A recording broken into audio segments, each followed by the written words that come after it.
la vérité. Je veux dire toute la vérité sur tout ce qui s'est passé. Je suis un fugitif de la justice ici, car ici en Haïti, il n'y a aucune garantie de rien. Ici, la police est toute foutue. Tout est foutu ici, il n'y a rien. C'est un no man's land. Donc, j'ai été sauvé par ma couleur de peau. Je suis caché dans certains endroits toute la journée. Je dors à peine. Je suis très inquiet pour ma vie.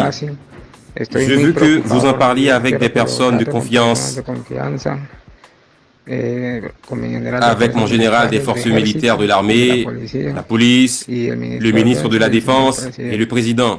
Je demande votre aide. J'ai besoin d'aller jusqu'au bout, de voir si je peux y arriver avec des garanties. Parler avec des garanties, pas sans garantie. Je n'ai pas l'intention de me rendre non plus. Si je dois sauter à la mer, je vais me jeter. Ils nous ont conduits de l'hôtel la nuit dans une autre maison d'un homme d'origine chilienne. Là, ils nous ont parlé d'une autre mission, d'aller capturer l'homme, que nous allions être là jusqu'à ce qu'il parte. Nous étions, puis 3 jours, le jeudi soir à l'aube, nous avons commencé à faire le travail. Nous sommes arrivés, ils ont organisé la première équipe avec Don Manuel Grosso, Don Rivera, Germán et les citoyens haïtiano-américains. Il y avait une deuxième équipe. Dans la deuxième équipe, nous allions entrer dans la pièce et dans la troisième voiture, il y avait mon équipe. La deuxième équipe était dans la deuxième voiture. Leur mission était de neutraliser les policiers. James Solage est arrivé et a commencé avec un mégaphone pour parler de l'opération de la DEA. Nous avons commencé à entrer. M. Blanquisset est arrivé à la porte. Le sergent Edwin Blanquisset, il a grimpé une échelle à travers le portail, mais la porte avait été laissée ouverte parce qu'il y avait des gens de la sécurité du président qui étaient désorganisés. Ils étaient désorganisés là. Eh bien, il y avait des rafales de mitrailleuses. À l'intérieur, nous avons fait quelques coups de feu aussi. Nous avons franchi la porte parce que la porte était ouverte. Nous sommes entrés. Quand nous sommes entrés, ceux qui tiraient avec la mitrailleuse ont grimpé sur un mur et se sont enfuis. Je suis resté en cherchant une chambre au premier étage.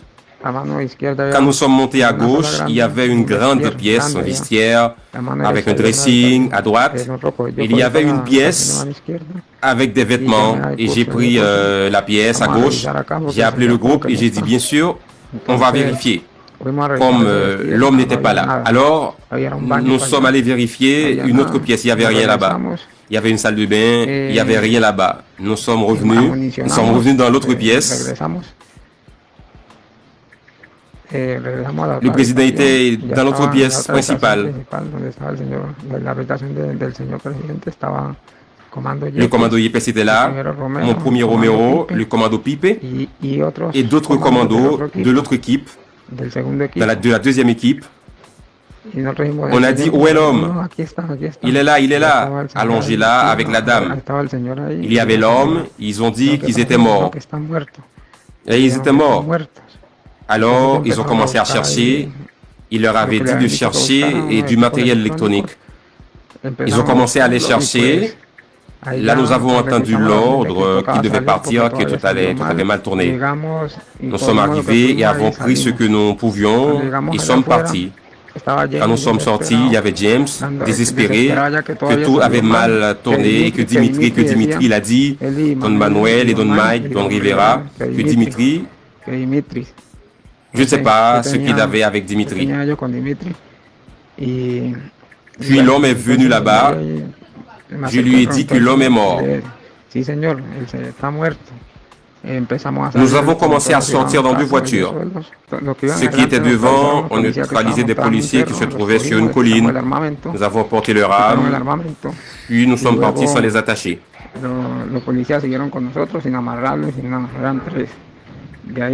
Au bout d'un moment, une autre patrouille est arrivée.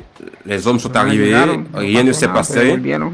Puis ils sont partis et nous avons continué à nous déplacer. Quand nous arrivions près du Grand Parc, il y avait un barrage de la police qui était là.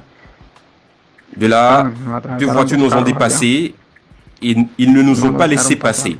M. James et M. Blanco ont commencé à dire qu'ils étaient de la DEA. Ils nous ont bloqués là. Ils sont restés dans cette position toute la journée. Ils ont appelé tout le monde, un certain Arcangel, M. Antonio, Tony. Ils ont appelé beaucoup d'autres personnes pour les sortir de là et rien.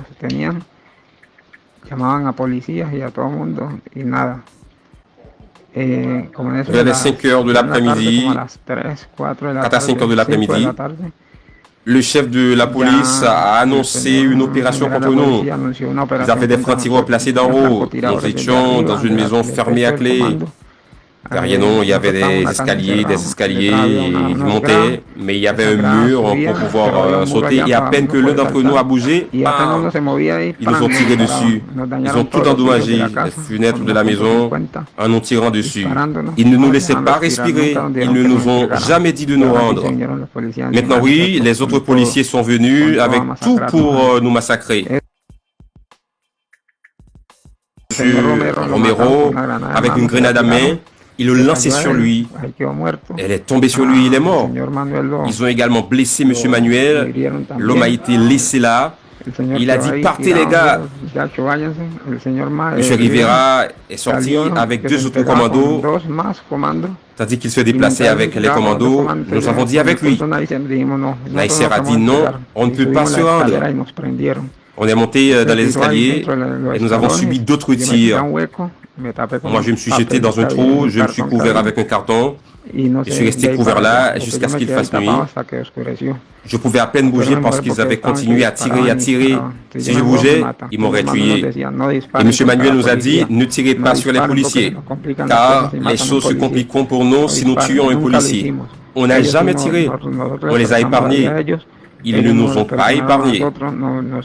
Ils nous ont criblés.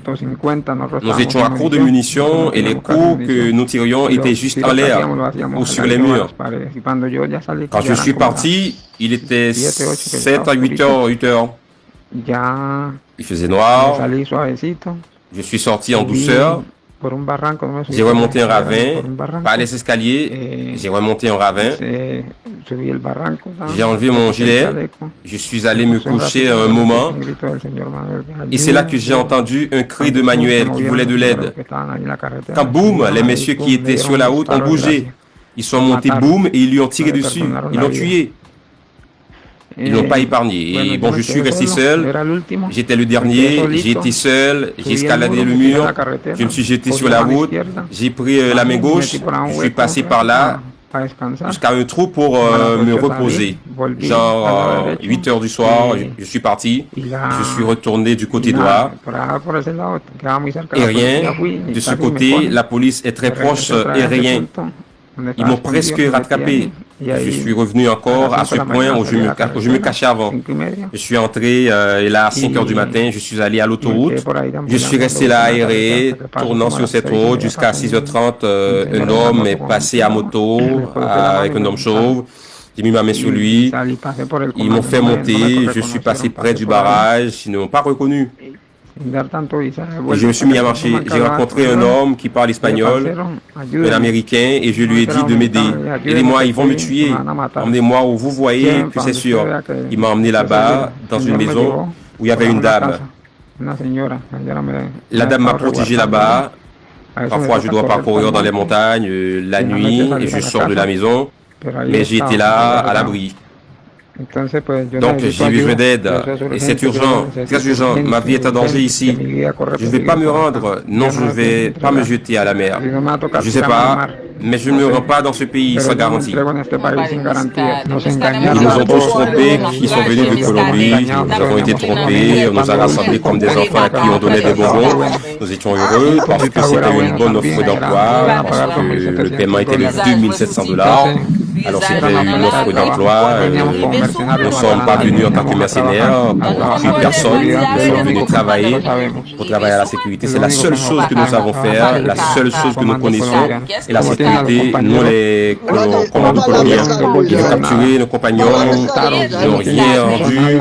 Ils ont fait exploser, ils n'ont accès à rien là-bas dans cette prison où ils envisagent de les mettre dans les prisons où sont des méchants qui peuvent faire mourir que de me rendre.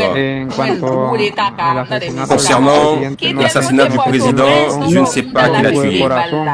Je vous l'ai dit du fond du cœur. Je vous l'ai dit du fond du cœur. Pour ma famille, mes enfants.